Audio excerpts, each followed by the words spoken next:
Francesca, you will let us know when we are broadcasted? Yes, you are. Can you see the presentation? Yes. Okay, so you can start whenever you want. Okay, so everyone can hear us now, yeah? Yes, because there is no waiting room, so they enter and they hear right away. Okay. Sorry, good morning, good afternoon, everyone. I didn't know we were already live on, so sorry for this little chit-chatting in the background, just fine-tuning just to make sure we have a good organization for the coming webinar. This is an EasyTA webinar on crowdfunding for MFIs, trends and opportunities, organized by EMN and with the financial support from the European Union Programme Employment and Social Innovation. My name is Caroline Lenz and I'm the Deputy General Manager at the EMN, the European Microfinance Network. Before we start, I want to remind participants that this session is being recorded and that the recording along with the presentation will be shared with the attendants straight after the webinar, and it will be available also on our website. This webinar is the employment. So I will start, sorry, with a short presentation just on the EasyTA program, which is directly managed by the Commission. Here in this graph, you see the overview how the TA program is structured under EASY. And as most of you know, we are approaching the end of this program. Actually, it's now in July. And under the new InvestEU program, a new TA program will also be run under the name of SIFTA. So stay tuned for this.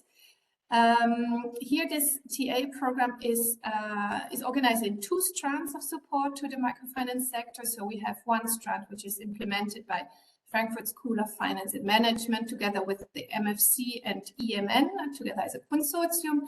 And the other strand is implemented by MFR, providers of institutional assessments, rating and evaluations.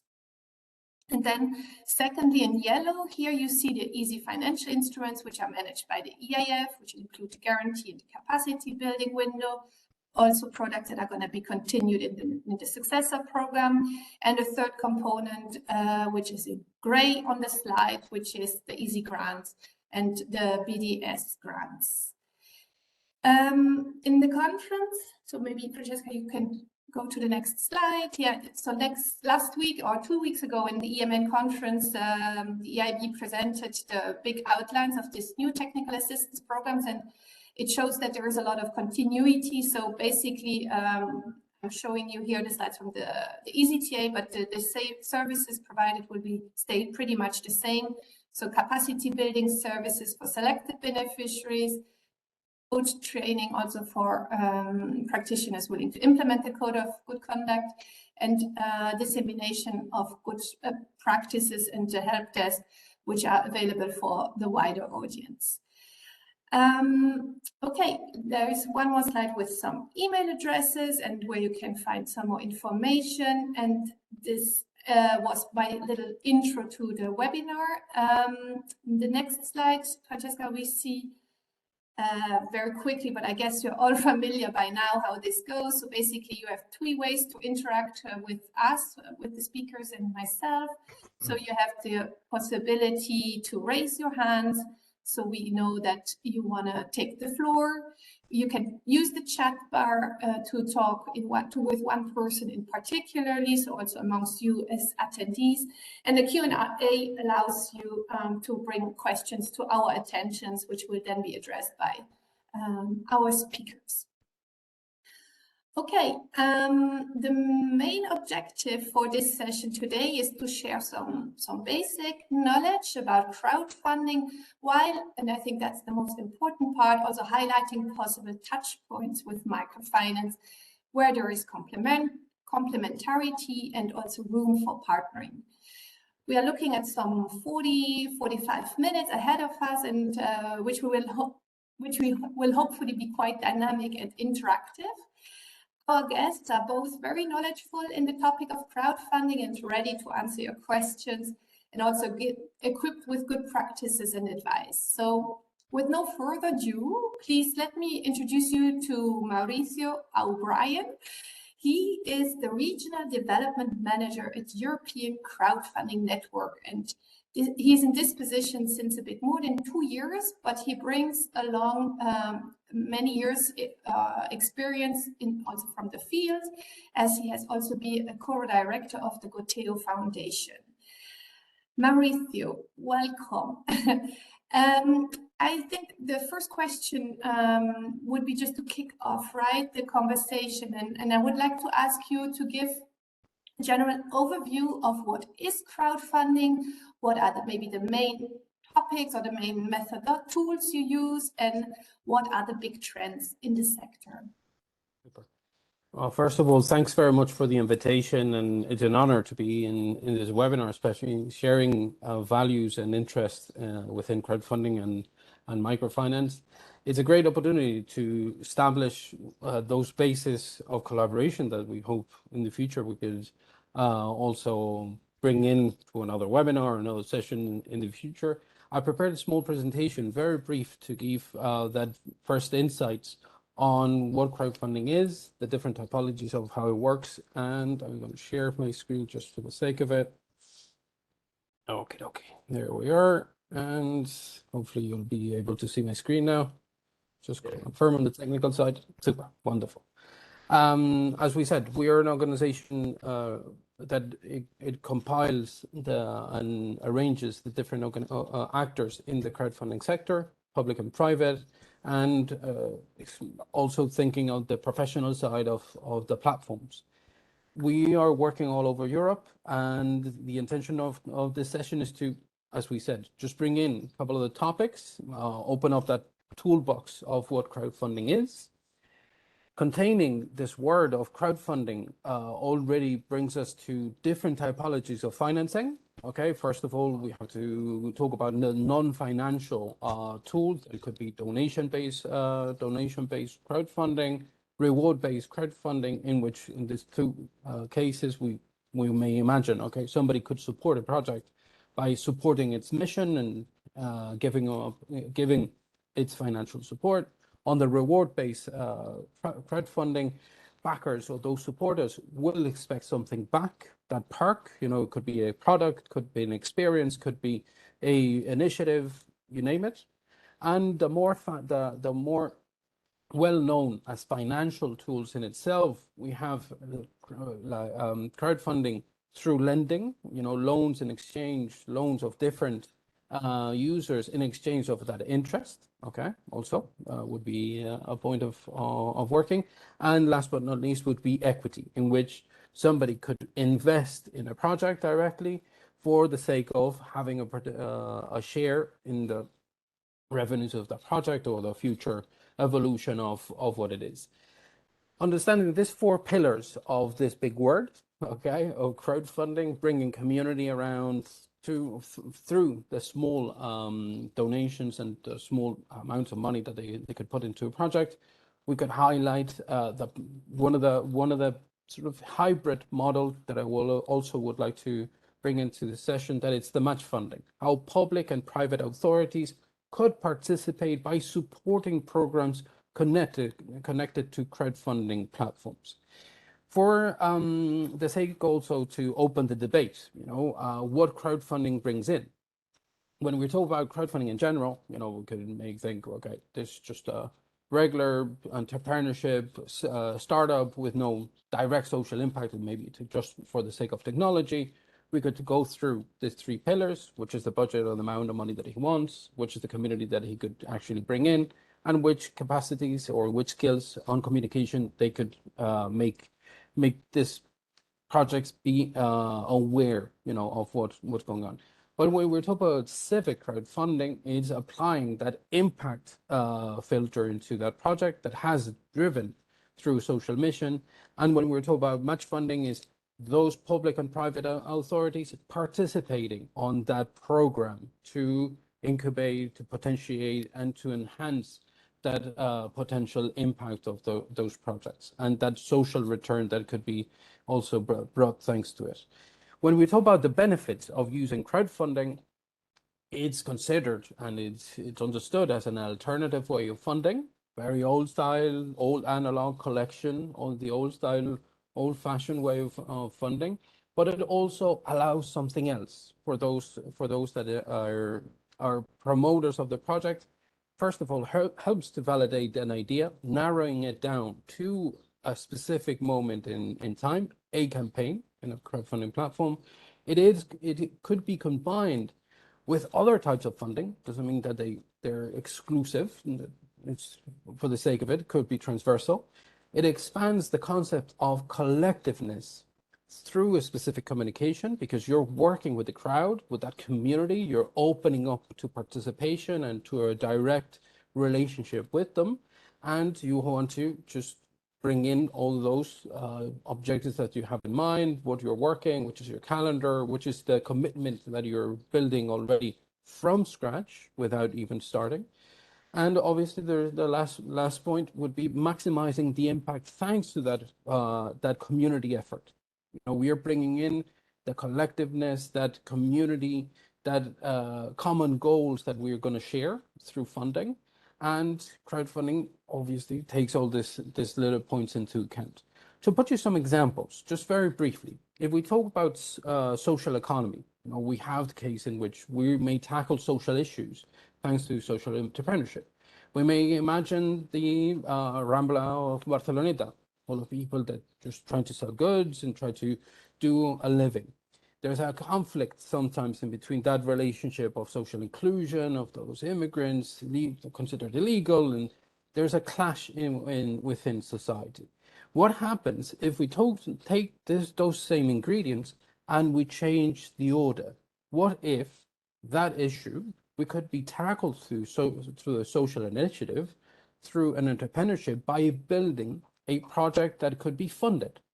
And this is where, at the time, it was created a brand from the union of street sellers of Barcelona, in which they could sell their own goods and open their own shop with their own brand, with a positioning related to their culture, related to what they wanted to bring in this initiative.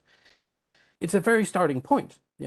We may have an idea. Many people could have an idea, but taking them sort of upfront, what could be the next step? This is where crowdfunding comes in. Early stage initiatives, a raw idea, could seek for funding. With a minimum viable amount of money, they could push it through. With an optimum, they could see what it happens. But reality tells you how supportive could be that community, and how could they back you up in that sense. And this example already, as you can see, it has quite a long time and has a very long tail of what happened after crowdfunding campaign. That could take us 1 hour entirely just to talk about the impact of this small seed of funding at the very beginning. I wanted to highlight a second one in which risks is something that we don't want to take, and I want to show you the group of families, the group of persons that were, families in Mataró, in Catalonia. It's the fifth city in Catalonia, and they wanted to create a car sharing platform thanks to the service of sustainable energy from a very strong cooperative in Barcelona. They had the money to buy small fleet of cars for that sharing economy, sustainable car sharing platform, but they decided to, what if we put it into the crowdfunding campaign to see if we could at least finance the IT platform, which will give us support afterwards for our service. That first risk that they didn't know if they would be able or not to take it, it's what happened with Som Mobilidad. Som Mobilidad did run for a crowdfunding platform, for first initial crowdfunding platform, rising 22,000 euros at the time, to create that first digital tool that could let them work on that first minimum viable product, create that first cooperative, in this case a non-profit cooperative for the sustainable mobility in the entire region. But they didn't stay regional. They used that knowledge and that assets within the digital world to participate on a European project. So this connects us to other tools in the future. And that idea that probably, I don't know if I could get it or not, I'm not, it's too risky, and my savings as a family, am I going to put it in that position or not? it's mitigated thanks to this push with a crowdfunding platform and being successful in this specific case. If you want. Very good. This is indeed two very clear examples already. I think that will speak to many people in the audience already, because some of them aims really at inclusion, right, and building a cohesive society, and also an extremely strong example about a family and a small loan bringing the company starting up, right? Which is two clear, typical examples also that we hear in the microfinance area. Thank you for that, Mauricio. But let me also introduce you our second invited guest for today, Oscar Ugarte Gamboa. Oscar is the director of the management company Seed Capital Vizcaya since 2008. He's launched both the microfinance venture capital entity and the crowdfunding platform since. He's a member of the EMN board of directors, as well as of the Eurocrowd network, and thus is a great promoter of this alliance and the complementarity of both financial tools. Oscar, welcome. Thank you also for joining us today. It's a pleasure. It's a busy day for you, I know, so I'm really grateful that you could manage and bring it into your agenda. I think what I think is very interesting from where you are is from this big picture that Mauricio just drew for us. Maybe from a more practical point of view, I'm sure you can show us the beauty and the coexistence of the tools and how they interact, and by this also bring in some of the ideas or thoughts that maybe our colleagues from the microfinance sector have when they think about crowdfunding. So yeah, please tell us a little bit more about that. Thank you very much. Okay, thank you, Caroline. Thank you to all the colleagues and also Mauricio. Think I can share? Okay. Do you want me to share the presentation or? Yes, Yeah. you Okay. can share, Oscar, yes. Okay, thank you very much.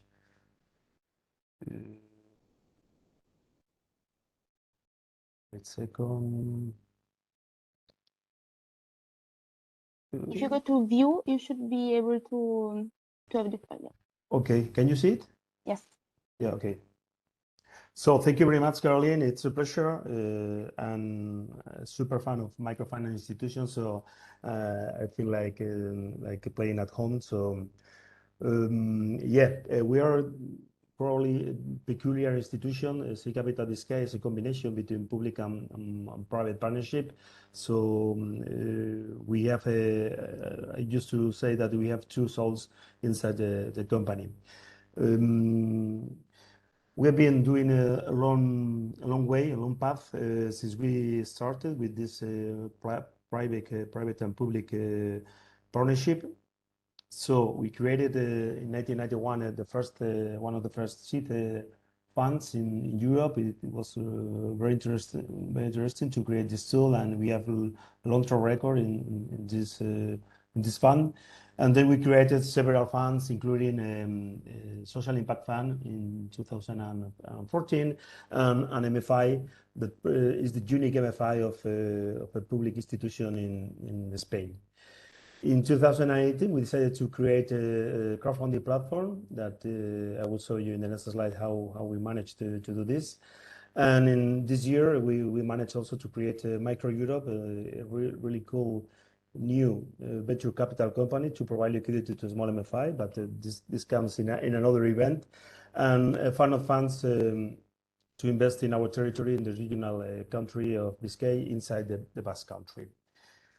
So we have a stand of different tools that the most relevant thing for us is that we combine most of the tools. So we use the different tools to provide liquidity to the different companies depending on the stage the company is. So we provide a wide landscape to provide investment since they start the company until they create a big company. So what we do is financing for business promotion and development. What we usually do is we search the company with we search the deal flow for our crowdfunding platform with our MFI. So we have around 1,000, more than 1,000 companies who are invested by our MFI. And we have a good knowledge about what's going on in the small companies in our territory. We invest in startups. We invest in some small companies that are linked to the industrial area, because the Basque Country, it's really powerful in that sense. We have a lot of small industry and big industry linked to automotive and other strategic sectors. And we know what's happening around the smallest one. So we try to follow what's happening, and then we elevate this to the crowdfunding platform. The crowdfunding platform, our crowdfunding platform, it's an equity. Mauricio mentioned that we have different typology of crowdfunding. We choose equity because we are very close to the business of investing, and we know a lot about what's happening with agreements and proposals of equity. And we are also very regulated because we are using investments, and the crowdfunding equity platform is also regulated. So as we are public administration, we feel very comfortable with the regulatory framework, and we feel also very active and very innovative, providing liquidity to the smallest ones. I will share you some examples, but I think that we have a very nice combination between public, private, and investors, and also a good combination of covering the gaps in the system. I would suggest that that's the relevant phrase, that's the relevant part of our role, that we are always covering the gaps that exist on the system. When we finish the crowdfunding platform and with the crowdfunding operation, and we provide ground to our investments, we also give the opportunity to our projects to go to our funds. In this case, we put it on the slide, the Social Impact Fund, that it's also one of the first funds created in Spain. But we can also offer the opportunity to go to the Seed Capital Fund or the Consolidated Fund, the B Fund, that is really active with a lot of startups and a lot of companies. So we have this map of financial tools, and you can see that there are different amounts of money where we can invest, and there are different stages of companies where we are focused. So the crowdfunding platform, it's a step, it's a milestone that is between the micro and our funds. So it's a kind of different investments, normally for pre-seed or in a very early stage, very early stage area. And the cool thing about this is that we bring new investors to the company that otherwise it could be impossible, because we are really focusing a lot on doing a lot of marketing. We are focusing a lot of doing nice video, nice campaigns, nice promotions, giving a lot of expertise to the promoters about how to sign agreements, and also how to do presentation, elevator pitch, and a lot of things. So it's a step between the microfinance and between the funds, and it gives also a lot of power to those new companies that otherwise they will never have the chance to know, to be advertised in the market. To have a lot of free marketing. I will put you two examples, very easy examples. Those two examples are two startups, but we have also social impact projects and all other type of projects. But I think it's remarkable to know that we were able, with this project, with a small company that is a payment entity, it's a generation of Zeta Banking, 100% digital wallet. They did a record. They raised a lot of money, 160,000 euros in just 24 hours. And this company started 4 years ago, 3-4 years ago, with two micro loans of CBSK, you see the small figures, 7,000 and 15,000. And then we knew the company, we knew the guys that were trying to do this really amazing project. And nowadays, this company, they are raising their third round. They are trying to raise around 6 million euros. And they started without a microloan, and then later we managed to do this round of 160,000. It was really cool. It was announced in the newspapers, and it's amazing how they managed to get more money than it was proposed in the round, because at least they raised more money, and also there were investors waiting for them when the round finalized. Another example is a very technical company, Osteophenix. It was focused on regeneration of organ and tissues with advanced technology. It was a small round because they wanted to go to the USA market, and they got a microcredit of 20,000 years ago. And when they finished the crowdfunding platform, and also they did another round, we gave them another participatory loan of 100,000. It was for them, it was a real big experience to capture those 7 investors, because some of them they will never thought of being involved in this company, because they capture a smart capital that is relevant for those companies. So it was a really big experience for all of them to know new investors that were bringing fresh air to the board of directors and also to the company. And that's all. I have to say that each country has an own regulatory framework. It's different for the crowdfunding platform. I think that this is also very relevant, because there are some kind of differences and also some kind of advantages if you are in a different market. Now this is changing, but nowadays it's also something that you have to take into account. And for sure, open to questions and to debate.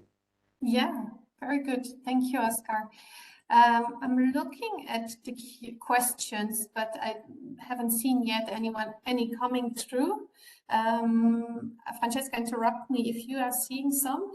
In any case, I think I think every entrepreneur now wants to move into Biscaya, Oscar, because with all the variety of tools that you are on offer, it seems everyone will have access to finance in your organization, which is pretty amazing, and it just also highlights very the special situation you are in, right? You have this very territorial link, right? You mentioned it because of the link with the post-industrial era in your region, and also linking public and private partners in this, right? So this is very unique setting, but yeah, we always hope that this can inspire other regions to do the same. But so far, you're quite unique, right? Very good. And then you're doing the equity crowdfunding. Mauricio, maybe from where on a more European level, let's say, I think you agree with me that the example from Si Capita Vizcaya is quite unique, but it doesn't mean that it is not possible otherwise, right? So you can have you would have a few other examples maybe to show how both tools coexist and work together, right? I must say that thanks to the presentation from Oscar, we are in front of a very rare case in the crowdfunding industry, yet an extraordinary example, because there's over 600 platforms all over Europe, okay? And this typology of use and organization, it's outstanding. It's marvelous. It's a marvelous example to show us. For other organizations and microfinance actors in this session or in the future that want to connect somehow to what crowdfunding could bring in, you've seen that the most important part is to align those common visions, that common view of what is our mission, how do we finance projects, which are the parameters in which we could analyze impact. And this is I wanted to bring out into also to the session and to the debate, one of the tools that could help in the same way that we were talking about how the public and private could participate co-financing initiatives. It would be the example of match funding. Match funding already directly connects us to that spirit that we were mentioning, which is the sort of focus that we're going to have, which are the alignments that we need within our tools and our ecosystems, which are those specific set of parameters that we want to highlight when we're doing and developing a funding program. This is the example that we've seen with Oscar is a well-defined pathway for funding those initiatives. Very concrete, very specific, and knowing that the tools could be aligned differently on each case. It's the sort of tailor-made approach. When we're talking about match funding, what does it mean? That is the public and private participation within a program. Developing that specific program could be set on a time frame during a year, during 3 years, during 5 years, which is our time set from there. You call for projects to participate within your initiative, and you even limit or say which funds do you give access to in your program. That alignment of your mission as a corporate could be related to that corporate social entrepreneurship, could be aligned with specific areas within research, within social impact, within green economy, blue economy, you name it. Yes, even you could highlight a specific SDG in which you want to work. This is sort of that alignment alignment moment we were talking about. You could align with the criteria, the basis of that call, how you're going to make it public, who is entitled to your program, and this is where you could find platforms that could be useful for you in the same way. Saying, okay, what is relevant is the type of location, in which stage they're financing projects, which is the type of funding that they get, if it's donation, reward, lending, or equity, and you said which is the algorithm for that match, like that exercise. What relates, for example, Barcelona, Berlin, or Venice is that they actually, each one of them has and many other cases I could highlight you, have already used match funding as a tool for funding those initiatives. What does it take? It takes that focus on that social entrepreneurship, and specifically, it takes also the alignment of the different tools and funding. And you would see many cases that I would also highlight and bring any other time, but I would like to just have you to check it, because it's a very transversal tool. This is where match funding could help in different stages and different moments, but mainly on those early initiative stages in which you want to build up that full timeline of a social entrepreneurship. Those grants, those securities, those the financial tools on microcredit could help. To put you an example, the case of Berlin, if a crowdfunding campaign was successful in that match funding in StartNext, a German platform, there was an entire program in which they could apply for a microcredit to the Berlin Investment Bank. Okay, this is where, if they were successful, they could get extra funds by going to the Berlin Investment Bank and applying for that microcredit. This once again helps to those benefits of what we could see within that overlay of different tools that could be understood. We could even debate on what comes first, if equity or lending, depending on the complexity of that project, on more in the financial tools, or which are the most adequate tools for those. When we're discussing it, probably it's what I would like to also bring into and highlight into the session, knowing that crowdfunding is one of the many tools that there could be accessible for an entrepreneur. What could be the use of that tool, and this is where the opportunity to build bridges within the microfinance actors building those bridges among those tools could give us a chance, first of all, to mitigate those risks by working together, on sharing the values of what our mission is to fund, what is expected, what are we entitled to request, which are the elements to push and empower people to know about. We could arrange those common goals, platforms, and microfinance entities. We could align them for that to reinforce the social impact that it's asked and requests from us and our positioning in society. We could create, by talking and openly about this debate on how we could create that full pathway in the same way that Oscar has done with his platform and with his entity, for that social entrepreneurship or green entrepreneurship, or or those micro enterprise, knowing exactly what they're facing at. And one of the final objectives is, obviously there's a part in which we as different organizations, we want to maximize our impact thanks to developing solid grounds for collaboration within the different actors.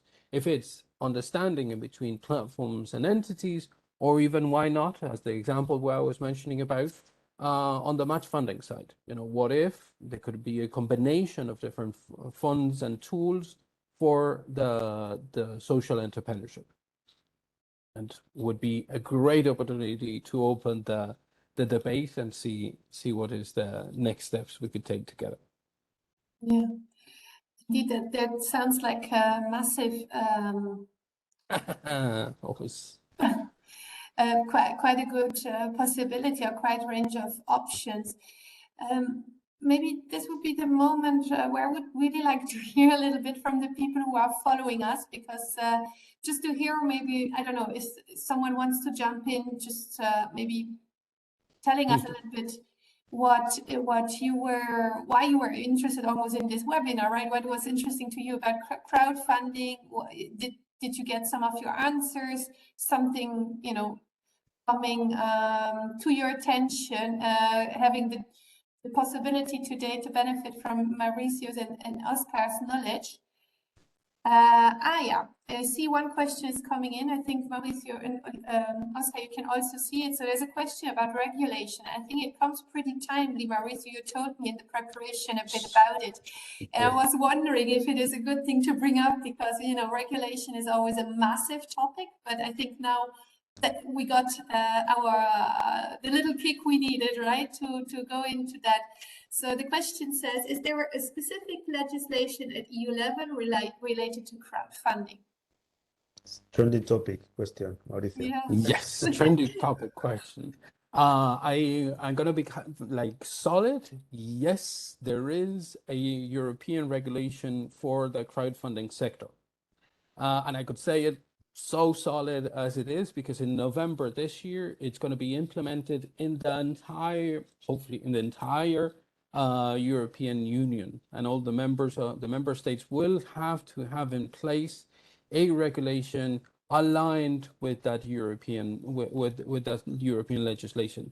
The ECSP has been proven to be a very interesting new scenario for the crowdfunding service providers, in which harmonizes the rules of the game, okay, protecting investors, protecting also and helping to empower those platforms to create a more stronger industry within the investment and that early stage phases of an entrepreneurship, and also brings in a common view on at the European level, which is the most interesting part.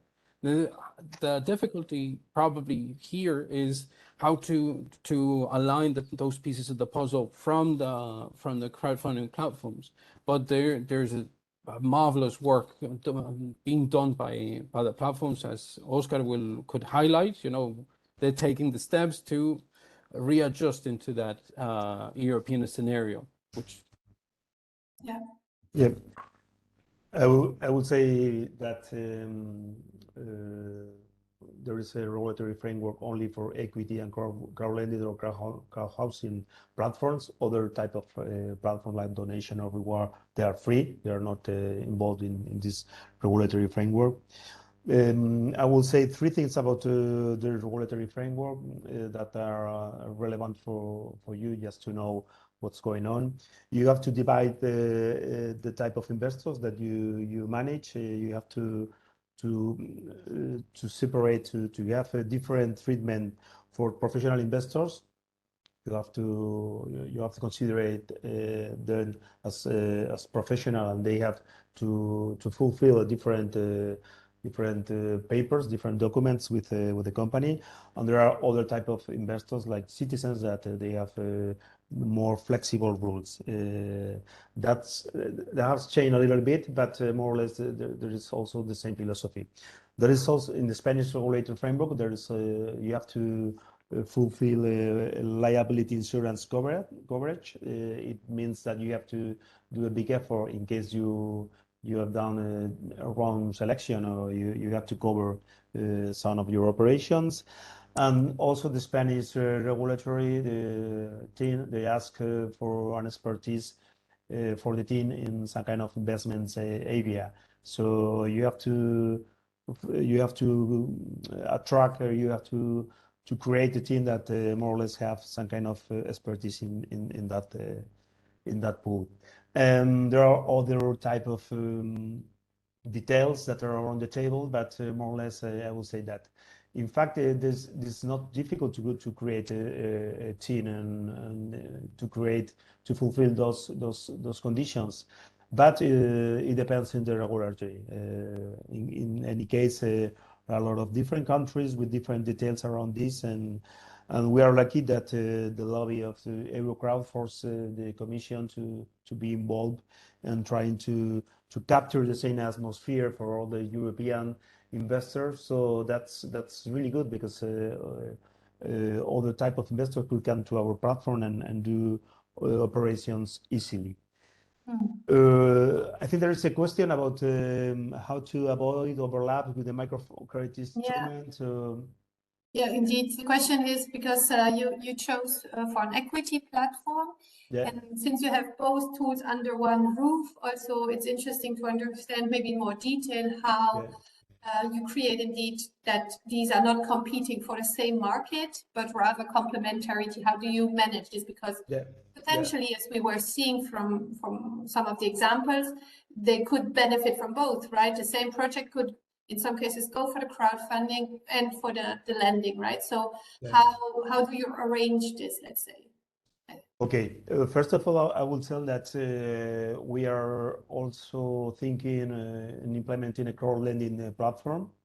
That it's going further, but we are pushing hard to create something in this sense. It will change completely our roadmap, because we are going to bring other type of investors to do other type of investments. Especially there will be investments more than 100,000 euros. So I announced that we are going further with the crowdfunding platforms. We are going to stay only doing equity, and this is a very remarkable point.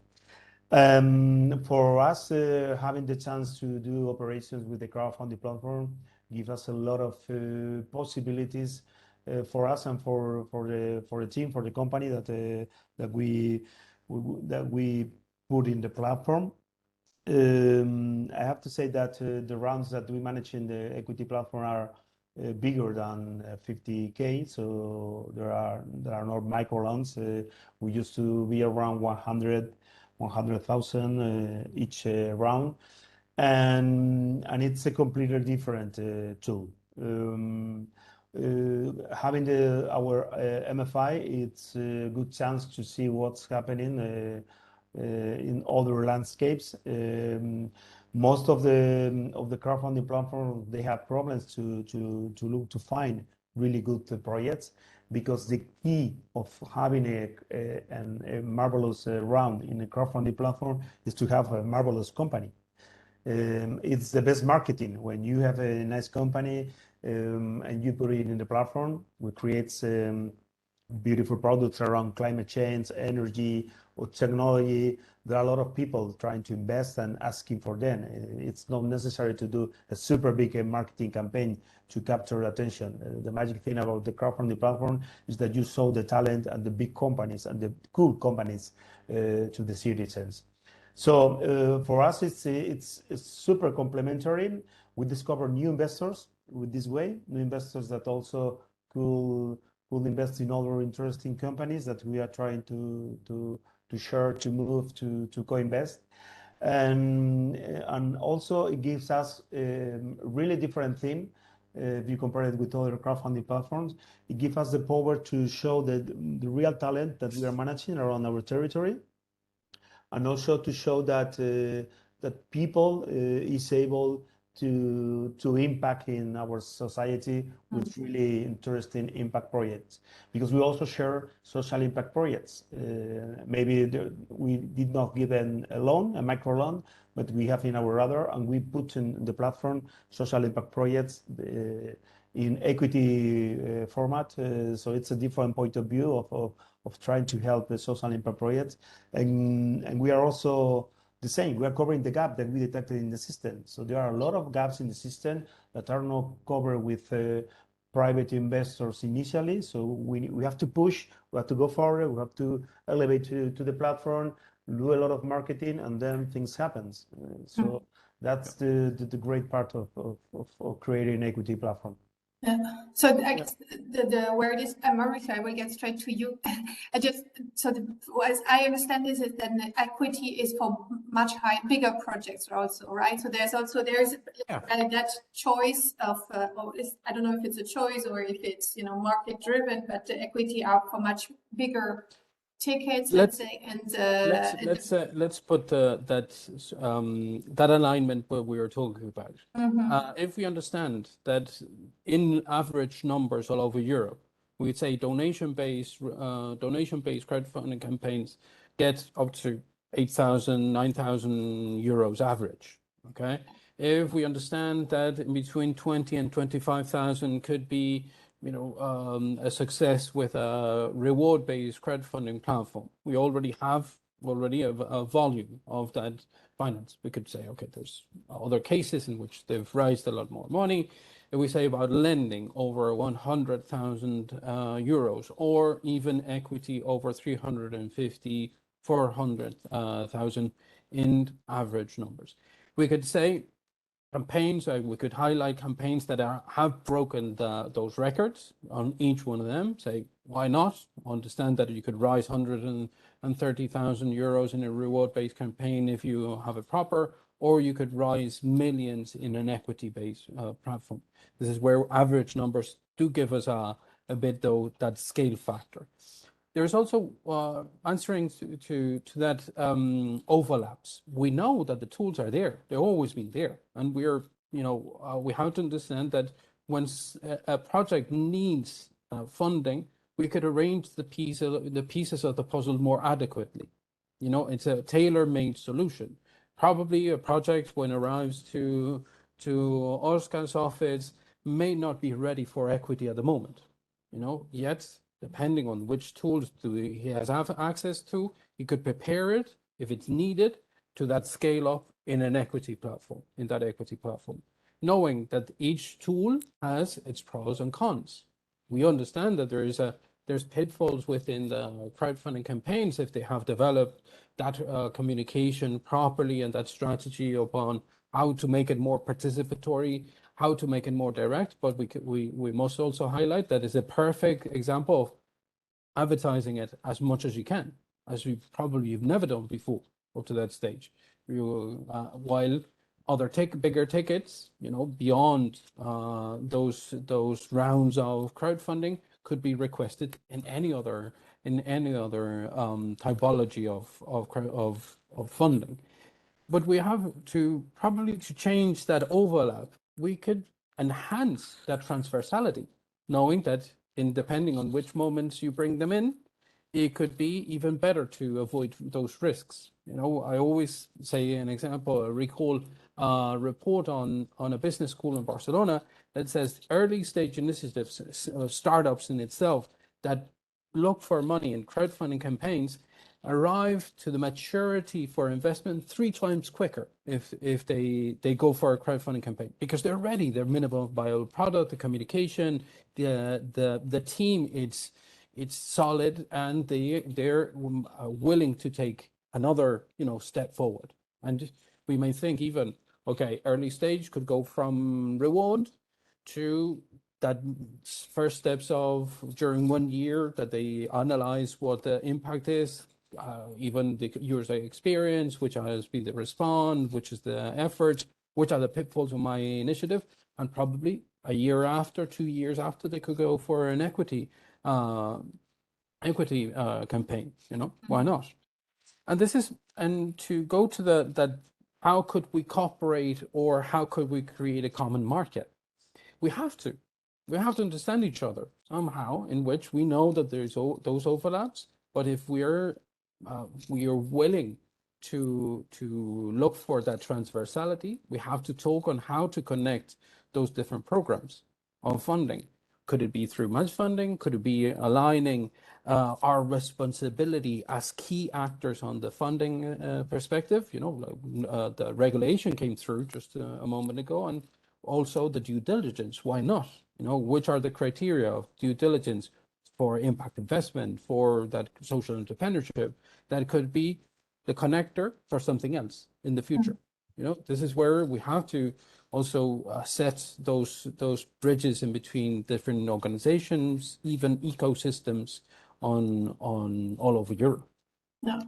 This reminds me also that one of the most known platforms maybe, and maybe one of the pioneers also in crowdfunding, is actually coming from the microfinance background, right? When we think about Kiva, they have been very much, this platform was aimed at microfinance projects, right? So that was the very beginning of crowdfunding. So it's maybe interesting to see how it started together, and then maybe each sector developed differently. Also, I know we're more talking now about Europe. Kiva is not that present, I think, in Europe. No, but this fits perfectly to where we are at. Kiva started with that microfinance perspective, that cooperation within different countries, scenarios, parts of the globe, and has shifted more into impact investment in its sake, which has evolved in a way. This is where we're heading. The market and the ways how entrepreneurs or those funding actors are understanding also the digital world. This is also one of the key aspects. If we take into account that nowadays, 2021, and the numbers over the 6%, or just the 6% of early entrepreneurs would look at crowdfunding as a way of as a funding tool. In 2020 and in 2030, it's expected that over 30% of those same actors would be looking at digital fundraising. So we're going very quickly into those new scenarios, and that's shifting once again. Yeah, and therefore, there's an opportunity. Clearly. Caroline, I was thinking also the question of Eugenio Saba, that and what Mauricio mentioned also, there is a big compromise in creating a social impact atmosphere, and it brings me an example of the French social impact fund, FITRUST, that they are investing in an equity club platform, crowdfunding platform that is Lita, very famous in France, Belgium, and also I think they are raised to the Italy market also. There is a very social compromise crowdfunding platform. They are doing really well, and they're on the focus of investors. They are creating a great atmosphere of new investors. But also, FITRUST is also investing in MFIs. They invested in Permicro in Italy, EMP and Banca Etica. So they are not overlapping the market. They know that there's this kind of collaboration between the crowdfunding platforms and MFI. So they are really conscious of bringing an impact with their investments because they want the crowdfunding platforms and they want also the MFI. And they are not competing. They are for sure they will collaborate, but they will not compete. And I think that there is a gap that should be covered between the crowdfunding and the MFIs that we did in our case, but maybe should be interesting for MFIs to try to encourage to get an agreements with crowdfunding platforms because they need deal flow. They are looking for operations. They're looking for investments on probably the people that are managing MFIs know a lot of cases that should be interesting to put them in some platforms. So I see a beautiful place to try to capture agreements for successful agreements for both parts. Yeah, super. Thank you so much. I think, yeah, it's Eugenio also says thank you. Yeah, we had the chance to deep dive into this question very much. Yeah, so it gave us a lot of momentum, right? It gave us a lot of things. And I think actually it's a good point to conclude maybe because the message is quite positive, right? I see from both of you, I hear from both of you that there is great scope for collaboration and it's about transversality much more than competition. I think also the entrepreneurs we want to finance need several options. There's not one solution that fits them all. There needs to be a variety of solutions, and it's we have to collaborate. Also, you said it in very strong words, Mauricio. Right? There are overlaps and different models and also forward thinking, right? I can hear this very clearly too, right? What is this all about? We want to create impact. So, and we are all there to create this positive impact at the end of the day for the people we are working for. So thank you so much. We overrun a little bit, but I think it also makes me in a way happy because I see we got a good conversation. As you said in the very beginning, Mauricio, I hope it's it's going to be a beginning. It was a pleasure having you here, Oscar as well. I know I have much more opportunities to see you, but we should definitely continue around these ideas in the coming weeks and months. So thank you all. Thank you also to the participants for listening in today. As we said at the beginning, the recording and the materials will come available very shortly. Thank you very much for your interest and stay tuned for much more news. Take care, everyone. Bye-bye. Thanks. Thanks very much. Bye.